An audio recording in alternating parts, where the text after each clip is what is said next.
sorry I didn't have a chance to update this, where they go through and they basically give you whether they feel that it was beneficial, not beneficial, or needs more research. And it's very interesting, but it's a bit long unless you're very interested. Now, everybody who thinks that once something is decriminalized or legalized, that everybody is going to just go crazy and turn into drug addicts. But in actuality, they have shown that in states in America where they legalized or decriminalized the use, now this would be even for, as we like to call it, responsible adult usage of cannabis. In 2015, they did a study at the University of British Columbia, and 473 adults, 51.7% substituted the cannabis for alcohol, and 32 substituted it for other illicit drugs like cocaine or any other drugs that they would be using. 80.3% substituted it for prescription drugs. So we all know that we have an epidemic of people who are addicted to prescription drugs brought on by doctors like myself, who will write these pain medications for their patients because they're in pain.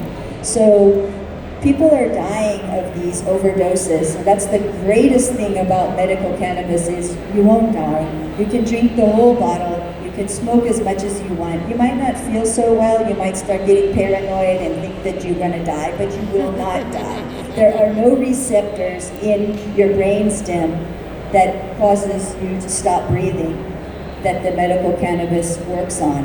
So that's how people die of the prescription medications, because the prescription medications work on the receptor in the brainstem and then they stop breathing. We don't have those receptors for the medical cannabis there.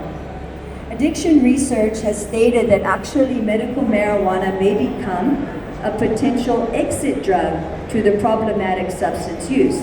So what we can do is we can substitute or add in medical cannabis and then slowly take the patients off of the addicted medications that they're on. And it's working very well, and they have several places in the United States and other parts of the world, especially Los Angeles, that has been looking into this, and they've been having really good results.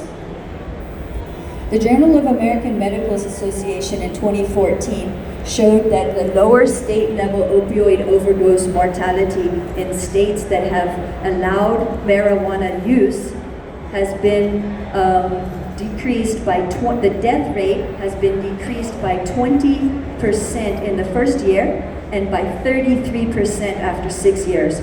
So basically, the patients aren't dying